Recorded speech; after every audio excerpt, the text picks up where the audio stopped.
We stop at a service station in the occupied Palestinian West Bank. A man in military fatigues demands to check our IDs. I have the right to secure this area, and I need to check who you are and what you're doing here. He has no identifying insignia, won't tell us who he is, but he's got a gun, so we oblige. We're confused, and we're not the only ones.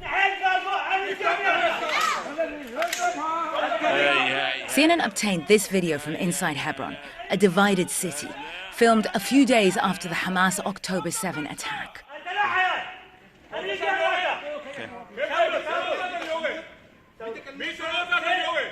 The Palestinian man won't comply. He says he recognizes the man with the gun as a settler, not a soldier. In this tense climate, if a soldier issues an order, you comply. But is everyone with a gun and fatigues a soldier?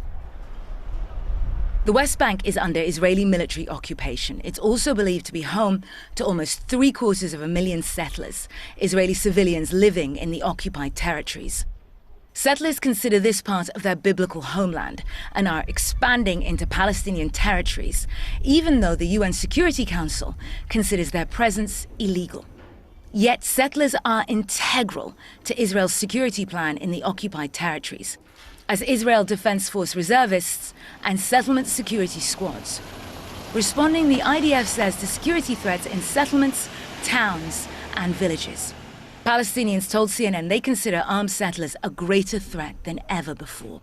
Their remit from the IDF is blurring the lines as settlers encroach on Palestinian land. Like here, in the Palestinian village of Tuwani, where there's a settlement at the top of the hill. In this video, you see men in military fatigues. The IDF equips both civilian settler security squads and soldiers in the region. As you can see here, it's almost impossible to differentiate. They point their rifles at residents and then they shoot, according to eyewitnesses.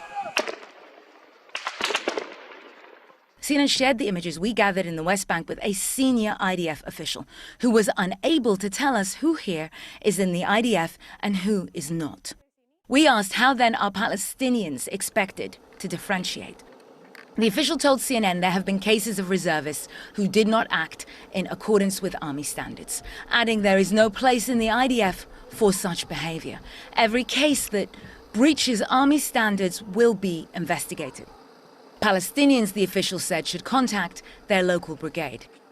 But Palestinian rights activist and local resident Basil Adra says settlers in military fatigues are forcing Palestinians off their land.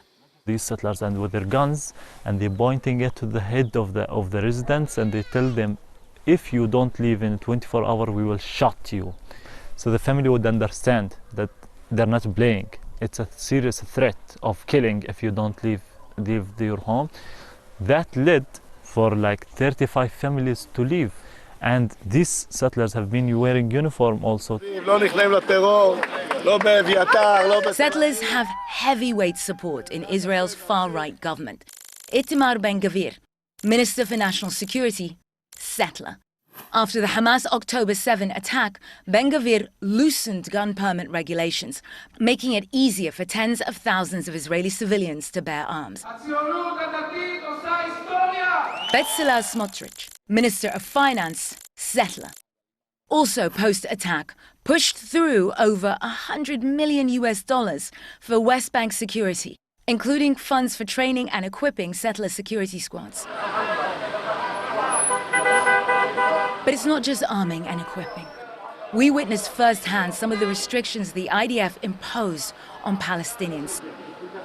I'tidal's house is not even 5 minutes away from the other side of this checkpoint, but she can't get through. Every day they tell her to go back, and every day she has to do this extraordinarily long loop to try and get in. She said they are intentionally making it difficult for us, making so we have to cross through areas that are hostile to us to get to our homes. I'tidal picks up a few more things before she sets off home, but not too many. It's a long walk uphill.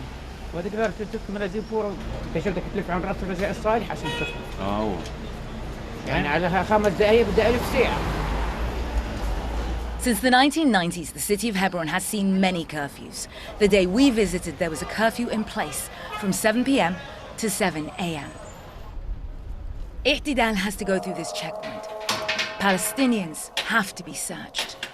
Settlers aren't normally checked. Ihtidal has to walk, settlers can drive. Palestinians need permission for visitors, settlers don't. The IDF says all these measures are in accordance with their security assessments to provide security for all residents. Settlers and Palestinians live side by side, but the rules for each are very different. Faiza and her husband have lived in this house for 14 years. They inherited it from her husband's grandparents. Their house is overlooked by an IDF sentry post, yet they fear for their safety. This scene is so inappropriate and depressing for our home. You can see up here what we've had to put in place to protect ourselves from the settlers. As we leave Faiza's house, we get stopped by an Israeli soldier. He says we're not allowed to walk along the main road. We have to go back to the checkpoint to be searched again because we've been inside a Palestinian home. I would just point out a lack of logic, which is that these Palestinian houses, the Palestinians have come through that checkpoint, so they can't have possibly brought in anything. Sorry, just so I can understand, just so I can understand, 'cause I'm really confused, as usual. So, even though we went through that checkpoint, Yeah. because we have been in the house of Palestinians, we now have to go jumping over people's garden walls. So we can't walk on the street. We can't go straight down. Come back. If you were going through the checkpoint and you stay here, it's great. But if as soon as you move from different areas, Yes. so you need to get Now do you rechecked. understand it? Oh. Yes. So we need to get rechecked. So we're going to the route. Stay enough for next time. Come on. Let's just go. Thank you. We'll see you in a bit. See you soon. But we can't get down. The access to the garden is closed. So the path I can see is the other side of that fence, but if you can see one I can't. We can't walk on the street because we've been in a Palestinian house, and now we're deemed a security risk. So we're stuck.